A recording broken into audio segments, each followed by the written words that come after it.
Welcome to స్ఫూర్తి news bulletin. ముందుగా headlines. Tirumala శ్రీవారిని దర్శించుకున్న రాష్ట్రపతి ద్రౌపది ముర్ము.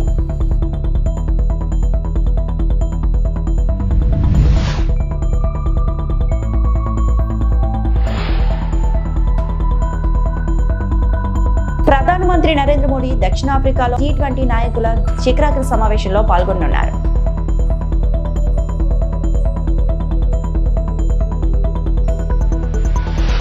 రేవంత్ ముఠా హవా 9300 ఎకరాల కుంభకోణం కేటీఆర్.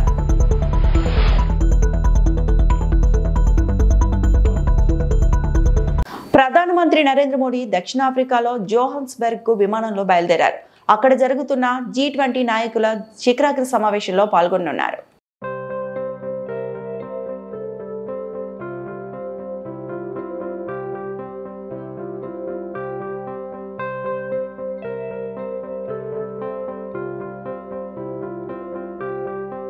రాష్ట్రపతి ద్రౌపది ముర్ము తిరుమల శ్రీవారిని దర్శించుకున్నారు. అంతకుముందు ఆలయ మహాద్వారం వద్ద ఆమెకు దేవాదాయ శాఖ మంత్రి Anam Ramanarayana Reddy, TTD chairman BR Naidu, EO Anil Kumar Singhal, అర్చకులు ఇఫ్తిఖాఫాల్ స్వాగతం పలికారు. దర్శనానంతరం అర్చకులు ఆమెకు వేద ఆశీర్వచనం ఇచ్చి తీర్థ ప్రసాదాలను అందజేశారు.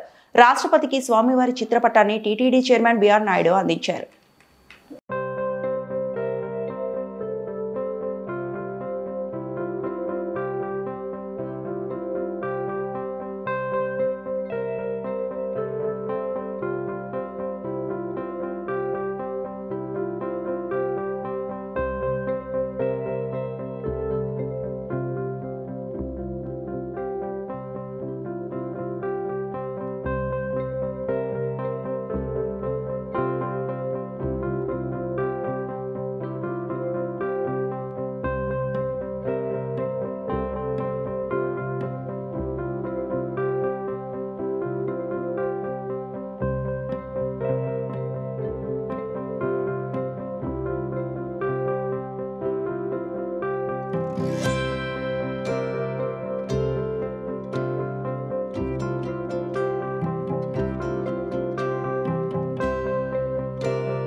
తెలంగాణలో భూ కుంభకోణం జరుగుతోందని ఆరోపించారు బీఆర్ఎస్ వర్కింగ్ ప్రెసిడెంట్ కేటీఆర్. 4 లక్షల కోట్ల విలువ చేసే భూమిని కొల్లగొట్టేందుకు ముఖ్యమంత్రి రేవంత్ ముఠా ప్రయత్నిస్తోందని సంచలన వ్యాఖ్యలు చేశారు. అలాగే ఫార్ములా ఈ కార్ రేస్ కేసులో తాను ఏ తప్పు చేయలేదన్నారు. తనను అరెస్టు చేసే ధైర్యం రేవంత్ రెడ్డి చేయడు అంటూ కామెంట్స్ చేశారు. మాజీ మంత్రి బీఆర్ఎస్ ఎమ్మెల్యే కేటీఆర్ తెలంగాణ భవన్లో మీడియాతో మాట్లాడుతూ రాష్ట్రంలో భూములు ఎక్కడున్నా రేవంత్ ముఠా అక్కడ వాలిపోతుంది. ఎంతో విలువైన భూములపై రేవంత్ కుటుంబ సభ్యులు కన్నుపడింది. బాలానగర్ పరిసరాల్లో సుమారు 93,000 ఎకరాల భూ కుంభకోణం జరుగుతోంది. బాలానగర్ కాటేదాన్ జీడిమెట్లతో తన వాళ్లకు రేవంత్ భూములు ఇచ్చారు. 4 లక్షల కోట్ల కుంభకోణం జరుగుతుంది. జవాన్లో ఉన్నప్పుడు కూడా ఆ భూమికి సంబంధించిన ఫైల్లే రేవంత్ ఆదేశాలు ఇచ్చారు. ఇవాళ అట్లాంటి భూముల్లో రేవంత్ రెడ్డి ప్రభుత్వం తెరలేపిన కుంభకోణం ఎంత పెద్దది అంటే దాదాపు 9,200 పైచిలుకు ఎకరాలు, దాదాపు 9,300 ఎకరాల భూమి హైదరాబాద్లో. అంటే మీరు సగటున 40 కోట్లు వేసుకున్న ఎకరానికి దగ్గర 4 లక్షల కోట్లు, దగ్గర అంటే 3.5 లక్షల కోట్ల నుంచి 4 లక్షల కోట్ల మధ్యన మార్కెట్ వాల్యూ ప్రకారం. లేదు 50 కోట్లు వేసుకున్నారనుకో సగటున దగ్గర 5 లక్షల కోట్ల విలువ చేసే ఆస్తిని, అందులో మరి ఇవాళ ఆయన అనుయాయులకు, ఆయన వందిమాగదులకు, ఆయన బామ్మర్దులకు, ఆయన తమ్ముళ్లకు, ఆయన చుట్టూ ఉండే బ్రోకర్లకు ఇవాళ ఒప్పందాలు కుదిరించి ఒక అతిపెద్ద భూకుంభకోణానికి రేవంత్ రెడ్డి ప్రభుత్వం మొన్న జరిగిన కేబినెట్ సమావేశంలో తెరలేపింది. ఇది నేనేదో ఊరికే ఆషామాషిగా ఆరోపణలు చేయట్లేదు. ఎక్కడెక్కడ విలువైన భూములు ఉన్నాయో ఇవాళ హైదరాబాద్ చుట్టూ అక్కడ రేవంత్ రెడ్డి ముఠా వాలిపోయింది. మొన్న కొండా సురేఖ గారి ఉదంతమే దానికి ఒక క్లాసిక్ ఎగ్జాంపుల్. కొండా సురేఖ గారి కుమార్తె ఆ రోజు కొన్ని ఆరోపణలు చేసింది నిర్దిష్టంగా. మిగతా ఆరోపణలు పక్కన పెడితే ఒక స్పష్టమైన ఆరోపణ ఆ రోజు చేసింది అమ్మాయి. మంచిరేవులలో ఒక భూమి ఉంది, ఆ భూమిలో రేవంత్ రెడ్డి గారి బ్రదర్ కన్నుబడ్డది, అందుకే ముఖ్యమంత్రి గారు జపాన్లో ఉంటే కూడా మేము అక్కడ ఆ భూమి కాడికి పోయేందుకు ఎండోమెంట్స్ రోడ్డు పర్మిషన్ ఇస్తే, ఎండోమెంట్స్ వాళ్ళు ఉన్న భూమిలోకి వెళ్ళి రోడ్డు పర్మిషన్ ఇస్తే ముఖ్యమంత్రి గారు జపాన్లో ఉండి కూడా ఆ ఫైల్ తెప్పించుకొని ఆపేసిండు. అంటే ఒక రియల్ ఎస్టేటు దందా చేసేవాడు ముఖ్యమంత్రి అయితే ఏమవుతుంది అంటే ఒక ఇది అవుతుంది. ఇలా ఆయన ఆలోచన అంతా కూడా భూముల చుట్టూ, భూమి చుట్టే పరిభ్రమిస్తూ ఉన్నది. ఇవాళ జరుగుతున్నది ఏంటి అంటే పక్కన బుద్వేల్లో మూసీ ప్రాజెక్టు పేరు మీద అక్కడ కుంభకోణం, అట్లాగే మెట్రోలో భూమి మీద కన్నేసే మెట్రో CFOని బెదిరించి ఎల్ఎన్టీని మెట్రో. ఇవాళ రేవంత్ రెడ్డి గారు ఏం చేస్తున్నారంటే ఆయన ప్రభుత్వం ఏం ఆలోచన, ఎంత పెద్ద కుంభకోణం అంటే ఇదేం పాలసీ అంటే తెలుసా మీకు? ఈ 9,292 ఎకరాలు వీళ్ళు ఏం చేస్తారట అంటే మా గవర్నమెంట్లో మేమున్నప్పుడేమో 100% SRO రేట్ చెల్లించాలా ఒరిజినల్ అలాటీ చేతిలో ఉంటే, ఒరిజినల్ అలాటీ చేతిలో కాకుండా ఇంకోరి చేతికి పోతే 200% అని పెడితే రేవంత్ రెడ్డి ఏమంటున్నాడు, కేవలం అప్లికేషన్ పెట్టుకుంటే వారం రోజులనే పర్మిషన్ ఇస్తారట. ఏది TS ఐపాస్ లెక్క, అర్జెంటుగా డబ్బులు కావాలి కాబట్టి, అర్జెంటుగా లూట్ చేయాలి కాబట్టి వారం రోజుల్లో పర్మిషన్, మరొక వారం రోజుల్లో స్పెషల్ CS ఆధ్వర్యంలో కమిటీ అప్రూవల్, మరొక వారం రోజుల్లో ఫీజు డిమాండ్ నోటీస్, 45 రోజుల్లో మొత్తం ప్రక్రియ పూర్తి. అన్నింటికి మించిన హైలైట్ ఏంటంటే 100%, 200% నిబంధన మనం పెడితే మన కేసీఆర్ గవర్నమెంట్లో 30% కడితే చాలంట. ఎంత హైలైట్ అంటే 30% చాలంటే, ఇది 30% SRO విలువ. ఉదాహరణకి మీకు ఎగ్జాంపుల్ చెప్తాను. అజామాబాద్లో ప్రస్తుతం SRO విలువ, SRO వాల్యుయేషన్ 32,000 రూపాయలు ఉంది, కానీ అక్కడ మార్కెట్లో 1,50,000 ఉంటుంది. యాజ్ ఇట్ ఈస్ 5 రెట్ల తేడా ఉంటుంది. బాలానగర్లో 45,000 ఉంది, కానీ బయట మార్కెట్లో 2 లక్షలు ఉంటుంది. జీడిమెట్లలో 32,000, 12,000 నుంచి 32,000 ఉంది. మార్కెట్ వాల్యూ దగ్గర దగ్గర 1,00,000 ఉంది. డాక్టర్ బిఆర్ అంబేద్కర్ కోనసీమ జిల్లా ముమ్మిడివరం పల్లిపాలెం కళ్యాణ మండపంలో రచ్చబండ కోటి సంతకాల కార్యక్రమం వైఎస్ఆర్ కాంగ్రెస్ పార్టీ అధ్యక్షుడు జగన్మోహన్ రెడ్డి పిలుపు మేరకు ముమ్మిడివరంలో నిర్వహించారు. జిల్లా అధ్యక్షుడు చిల్లా జగ్గిరెడ్డి మాట్లాడుతూ మన కార్యకర్తలకు మనం గౌరవం ఇవ్వలేకపోయామన్నారు. ఈసారి ఖచ్చితంగా జగన్మోహన్ రెడ్డి దృష్టిలో ఉంటారు అన్నారు. మాజీ ఎమ్మెల్యే పొన్నాడ వెంకట సతీష్ కుమార్ మాట్లాడుతూ రాబోయే రోజుల్లో కార్యకర్తలకు మంచి జరుగుతుందని, అలాంటి కార్యక్రమాలు శ్రీకారం చుడుతున్న జగన్మోహన్ రెడ్డి రాబోయే 2029లో ముఖ్యమంత్రి కావడం ఖాయమని పేర్కొన్నారు. ఈ కార్యక్రమంలో వైఎస్ఆర్ కాంగ్రెస్ పార్టీ నాయకులు, కార్యకర్తలు, అభిమానులు, మహిళా నాయకులు అధిక సంఖ్యలో పాల్గొన్నారు. మీరందరూ కూడా ఏది గ్రామాల్లో ఇవాళ ఆశించిన వాళ్ళకి కొన్ని పదవులు రాకపోవచ్చు, ఖచ్చితంగా ఎవరైనా ఆశించిన వాళ్ళు ఉంటే వాళ్ళందరినీ కూడా కమిటీల్లో వేసుకోవడం జరుగుతుంది. సుమారు నియోజకవర్గంలో 7-8 వేల మందికి ఇవాళ ఈ కమిటీల్లో స్థానం మనం ఇవ్వడం జరుగుతుంది. కాబట్టి ముమ్మడివరం నియోజకవర్గంలో పొన్నాడ సతీష్ గారి ఆధ్వర్యంలో ఏదైతే మెడికల్ కాలేజీలు ప్రైవేటీకరణ వ్యతిరేకిస్తూ కోటి సంతకాలు కార్యక్రమం మరి నియోజకవర్గంలో విజయవంతంగా పూర్తి చేయడం జరిగింది. నేటితో ముఖ్యంగా ప్రజలంతా కూడా స్వచ్ఛందంగా వచ్చి ఏదైతే ప్రజల యొక్క ఆస్తి మరి ప్రజలకే దక్కాలి అనేటువంటి నినాదంతో పార్టీలని, కులాలని, మతాలని అన్నింటినీ కూడా పక్కన పెట్టి రాష్ట్ర వ్యాప్తంగా మన ఆస్తుల్ని కాపాడుకోవాలనేటువంటి ఒక ఆలోచనతో మరి సహాయ సహకారాలు అందించారు. విజయవంతంగా ఈ నియోజకవర్గంలో పూర్తి చేశారు. వారందరినీ మరి పేరు పేరున అభినందిస్తూ ఉన్నా. అలాగే మరి ఏదైతే నారా చంద్రబాబు నాయుడు గారు ఈ రాష్ట్ర ప్రజలంతా కూడా ఆయన మీద అచంచల విశ్వాసంతో ఆయన ముఖ్యమంత్రిని చేస్తే కేవలం లోకేష్ గారిని ఈ రాష్ట్రంలో అత్యంత ధనవంతుడు చేయడానికి ప్రజలకి అందించాల్సిన వైద్యాన్ని కూడా ఇవాళ తన తాబేదారులకు అమ్మేసేటువంటి కార్యక్రమం చరిత్రహీనుడిగా చంద్రబాబు నాయుడు గారు మిగిలిపోతారని చెప్పి ఈ సందర్భంగా మేము మనవి చేస్తున్నాం.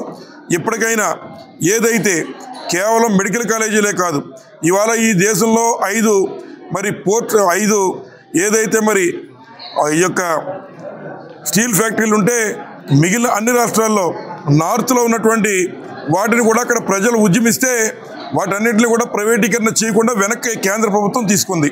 అటువంటి తరుణంలో ఇవాళ విశాఖ ఉక్కు మరి మా అందరూ హక్కు అనేటువంటి విధంగా, ఆంధ్రుల యొక్క హక్కు అనే విధంగా ఉన్నటువంటి మా సెంటిమెంట్ను కూడా మరి కూటమి ప్రభుత్వంలో గౌరవించకుండా ఒకవైపున స్టీల్ ప్లాంట్లు అమ్మేసేటువంటి కార్యక్రమం, రెండో వైపున ఈ మెడికల్ కాలేజీలు అమ్మేసేటువంటి కార్యక్రమం, మూడో వైపున ఎవరైతే లులు మాల్స్ అనేటువంటి విధంగా కొంతమంది వ్యాపారస్తులకి మరి వారి దగ్గర లంచాలు తీసుకుని ఇవాళ మరి ప్రభుత్వం యొక్క విలువైనటువంటి స్థలాల్ని వారికి ఉప్పుకి బెల్లాలకి ఇచ్చేసేటువంటి కార్యక్రమం మరి నారా చంద్రబాబు నాయుడు గారు చేస్తున్నారు. తప్పనిసరిగా మరి ఈ ఉద్యమంలో చంద్రబాబు నాయుడు గారి యొక్క మెళ్ళు వంచి, కూటమి ప్రభుత్వం యొక్క మెళ్ళు వంచి ఈ మెడికల్ కాలేజీలు ప్రజలకే దక్కే విధంగా మరి జగన్మోహన్ రెడ్డి గారు చేస్తారు. ఒకవేళ కాదని ఎవరైనా చేస్తే ఇచ్చిన మాటకు కట్టుబడి రేపు వైఎస్ఆర్ కాంగ్రెస్ పార్టీ అధికారంలోకి వచ్చిన వెంటనే ఎంతటి పెద్దవారున్నా ఆ యొక్క ప్రజల ఆస్తి దొంగిలించారని మేము భావిస్తున్నాం. కాబట్టి మళ్ళీ వారి దగ్గర తీసుకుని వాటిని మళ్ళీ ప్రజలకి పునరంకితం చేసే కార్యక్రమం జగన్మోహన్ రెడ్డి గారు చేస్తారని చెప్పి సందర్భంగా మనవి చేస్తూ ఈ నియోజకవర్గంలో చక్కగా ఈ కార్యక్రమాన్ని చేసినటువంటి నాయకుల్ని, కార్యకర్తలని అందరినీ పేరు పేరును అభినందిస్తూ సెలవు తీసుకుంటాం. అనంతపురం జిల్లా పెద్దపప్పూరు మండలం సోమనపల్లి గ్రామంలో వైసీపీ ప్రభుత్వ హయాంలో 2021 ఆగస్టు 2వ తేదీన నర్సింగల నారాయణ అనే వ్యక్తిని అప్పటి డీఎస్పీ చైతన్య ఒక పొలం గట్టు సమస్యకు సంబంధించి అదుపులోకి తీసుకుని విచారించారు. విచారణ సందర్భంలో డీఎస్పీ చైతన్య ఆధ్వర్యంలో పోలీసులు నారాయణపై 3rd డిగ్రీ ప్రయోగించారు. వారి దెబ్బలు తాళలేక నారాయణ స్పృహ కోల్పోయి మరణించాడు. ఈ ఘటనతో షాక్కు గురైన పోలీసులు గుట్టు చెప్పులకు కాకుండా నారాయణ మృతదేహాన్ని తాడిపత్రి ప్రభుత్వ ఆసుపత్రికి తీసుకుపోయి కొద్దిసేపు వైద్యం చేయిస్తున్నట్లు నాటకమాడారు. బంధువులకు సమాచారం అందడంతో బంధువులు ప్రభుత్వ ఆసుపత్రికి పోయి ఏమీ చేయలేక మృతదేహాన్ని తీసుకుని వారి సొంత గ్రామం సోమనపల్లికి వచ్చి అంత్యక్రియలు చేశారు. ఈ ఘటనపై ఇలాంటి సమస్య ఉత్పన్నం కాకుండా మృతుని భార్య కొడుకులను పోలీసులు బెదిరించి పెద్దపప్పూర్ ఎస్ఐ మహమ్మద్ గౌస్ ఆధ్వర్యంలో అంత్యక్రియలు పూర్తి చేశారు. ఈ ఘటనకు డీఎస్పీ చైతన్య ఎస్ఐ మహమ్మద్ గౌస్లే కారణమని, లాకప్ డెత్ వల్ల చనిపోయాడని మృతుని బంధువులు ఎన్నిసార్లు పోలీసులకు ఫిర్యాదు చేసినా పోలీసులు పట్టించుకున్న పాపాన పోలేదు. అయితే 2024లో కూటమి ప్రభుత్వం అధికారంలోకి వచ్చిన వెంటనే నారాయణ లాకప్ డెత్ గురించి తాడిపత్రి ఎమ్మెల్యే జేసీ అశ్మిత్ రెడ్డి అసెంబ్లీలో ప్రస్తావించగా స్పీకర్ ఆదేశాలతో అనంతపురం జిల్లా ఎస్పీ ఈ లాకప్ డెత్ ఘటనకు సంబంధించి ప్రత్యేక అధికారిగా అనంతపురం డీఎస్పీ శ్రీనివాసరావును నియమించారు. ఈ ఘటనపై డీఎస్పీ శ్రీనివాసరావు సోమనపల్లి గ్రామానికి వచ్చి విచారణ చేశారు. తన భర్త మృతికి అప్పటి తాడిపత్రి డీఎస్పీ చైతన్య, పెద్దపప్పూర్ ఎస్ఐ మహమ్మద్ గౌస్లే కారణమని, వారిపై ఖచ్చితంగా చర్యలు తీసుకుని తమకు న్యాయం చేయాలని భార్య వెంకటలక్ష్మి, కూతురు సుమిత్ర తెలిపారు. సమస్య ఉన్నాయి సార్, కానీ కొట్లాడుకునే పీకులాడుకునేది ఏం లేదు సార్. కానీ కులాయప్ప అనే వ్యక్తి స్టేషన్ దగ్గరకు పోయి గౌసు సార్కి కంప్లైంట్ ఇస్తే మా నాన్న కూడా పిలిచి ఇద్దరిని ఎంక్వైరీ చేసి పంపించినాడు సార్. పంపిస్తే వీళ్ళు డిఎస్పీ సార్ వండుకొని గౌసు సార్ వాళ్ళు మాట్లాడుకొని కొండకాడ కాపలా పెట్టినాడు సార్. మా నాన్నకి ఎట్లా వస్తారో ఏమో అని చుట్టుపక్కలంతా కాపలా పెట్టి పిలుచుకొని పోయినాడు సార్. ఆటో చూస్తే స్టేషన్లో ఉంది, మనిషి చూస్తే హాస్పిటల్లో ఉన్నాడు సార్. మళ్ళీ గౌసు సారు మాకు డిఎస్పీ సార్ మీదే అనుమానం కొట్టి చంపినారని మాకు అనుమానం సార్. అంతే సార్. స్టేషన్ లో ఉంది సార్. అప్పుడు సెల్లు గాని పని చేయలేదు సార్. సెల్లు గాని లేదు సార్ మాకు. ఇప్పుడు మా నాన్నది సెల్లు గాని ఇవ్వలేదు సార్. మాకు గౌసు సారు డిఎస్పీ సార్ చేసినారని చదువుతాను సార్. వాళ్ళ మీద డౌట్ సార్ మాకు చేసిన. అప్పుడు పట్టించుకున్నాం సార్, కానీ కేసు ఏం జరగలేదు, న్యాయం కూడా జరగలేదు సార్ మాకు. అంతే సుమిత్ర సార్. నాన్న సార్. మాకు డౌట్ అంతా వాళ్ళ మీదనే అంబేద్కర్ కోనసీమ జిల్లా ముమ్మిడివరం సైబర్ నేరగాళ్ల వలకు చిక్కి మోసపోయిన మాజీ ఎంఈఓ ముమ్మిడివరం విద్యా వర్గాలకు షాక్లోకి నెట్టే సంఘటన వెలుగులోకి వచ్చింది. సైబర్ మోసగాళ్లు మాజీ ఎంఈఓ బొజ్జ రమణశ్రీ నుంచి ఏకంగా 34,60,000 రూపాయలు లూటీ చేసిన ఘటన చోటు చేసుకుంది. ఇటీవలే పదవీ విరమణ చేసిన రమణశ్రీకి ఫోన్ చేసిన నేరగాళ్లు మీపై కేసు ఉంది, వెంటనే జరిమానా చెల్లించాలి అని బెదిరింపులకు దిగినట్లు సమాచారం. నమ్మించేందుకు వివిధ నకిలీ వీడియో కాల్స్, అధికారుల పేర్లు, గుర్తింపులు చూపించడంతో భయంతో వారి అకౌంట్లకు బదిలీ చేసిన రమణశ్రీ తాను మోసపోయినట్లు గ్రహించిన వెంటనే రమణశ్రీ ముమ్మిడివరం పోలీస్ స్టేషన్కు చేరుకొని ఫిర్యాదు చేయగా కేసును ఎస్ఐ డి సాగర్ నమోదు చేసి దర్యాప్తు ప్రారంభించారు. నమస్కారం అండి. నిన్న మాకు కంప్లైంట్ రావడం జరిగింది. ఒక రిటైర్డ్ ఎంఈఓగా పనిచేసి రిటైర్డ్ అయిన విశ్రాంతి ఉద్యోగి గారి దగ్గర నుంచి మాకు ఒక సైబర్ ఫ్రాడ్కి సంబంధించి ఒక కంప్లైంట్ రావటం జరిగింది. దానికి సంబంధించి ఏంటంటే డిజిటల్ అరెస్ట్ అనే అనే దాని మీద అతని వద్ద నుంచి దఫాలుగా 15 లక్షలు ఒకసారి, 9,80,000 ఒకసారి, 9,80,000 ఒకసారి, మొత్తంగా 34,60,000 రూపాయలు సైబర్ నేరగాళ్ళు చీట్ చేయడం జరిగింది. దాని మీద మేము information technology act and 420 sections కింద కేసు నమోదు చేయటం అయింది. దీని మీద సిఐ గారు దర్యాప్తు అధికారిగా దర్యాప్తు చేస్తున్నారు. మా ఎస్పీ గారి ఉత్తర్వుల మేరకు డిఎస్పీ గారి పర్యవేక్షణలో దీన్ని ఎలాగైనా సరే ఛేదిస్తామని చెప్పి మీకు తెలియజేస్తున్నాను. Thank you. కాంటాక్ట్ నెంబర్లు 3 కాంటాక్ట్ నెంబర్లు ఉన్నాయి. అవి రకరకాల మహారాష్ట్ర, తమిళనాడు, ఈ కర్ణాటక అటు పరిసర ప్రాంతాల్లో నెంబర్లుగా తేలింది. లొకేషన్ పెడితే స్విచ్ ఆఫ్ వచ్చినాయి. చేస్తామండి, చేసి దర్యాప్తు చేసి నేరగాళ్ళని ఎలాగైనా సరే అరెస్ట్ చేస్తామండి. ఫస్ట్ ఈ నేరం ఎలా జరిగిందంటే, ఫస్ట్ ఈ రిటైర్డ్ ఎంఈఓ గారికి టెలిఫోన్ డిపార్ట్మెంట్ అని చెప్పి ఫోన్ కాల్ వచ్చింది. ఫోన్ కాల్ వచ్చి ఫలానా నెంబరు మీరు వాడుతున్నారా అని చెప్పి అడిగారు. ఆ నెంబర్ నాది కాదని అని చెప్పారు. దీని మీద ఈ ఫోన్ నెంబర్ మీద మీ ఆధార్ కార్డుతో లింకప్ చేసి ఒక సీరియస్ క్రైమ్ నమోదైంది బెంగళూరు పోలీస్ స్టేషన్లో అని అన్నారు. తర్వాత వెరిఫై చేసి ఇది ఫాల్స్ అని చెప్పి, ఇది ఫాల్స్ అని తీసేయాలంటే పోలీస్ క్లియరెన్స్ సర్టిఫికేట్ బెంగళూరు నుంచి తెచ్చుకోవాలన్నారు.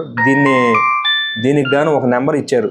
అతను కాంటాక్ట్ చేయండి అని అంటే అతను వేరే అతనితో కాంటాక్ట్ చేసి ఈ ఆధార్ నెంబర్ మీద ఇంకేమన్నా వేరే నేరాలు ఉన్నాయా అని చెప్పి పరిశీలిస్తే కెనరా బ్యాంక్ ఏటీఎం ఫ్రాడ్ ఒకటి ఉందని చెప్పారు. దాని మీద హౌస్ క్వారంటైన్ అయ్యి ఎవరికి చెప్పొద్దు, చాలా సీక్రెసీ, నేషనల్ సీక్రెసీ కింద మెయింటైన్ చేసి ఎవరికి చెప్పొద్దు అని చెప్పగా ఆయన ప్యానిక్ అయిపోయి ఇంకెవరికి చెప్పలేదు. యాక్చువల్గా వీళ్ళు 8వ తారీఖు కాల్ చేశారు.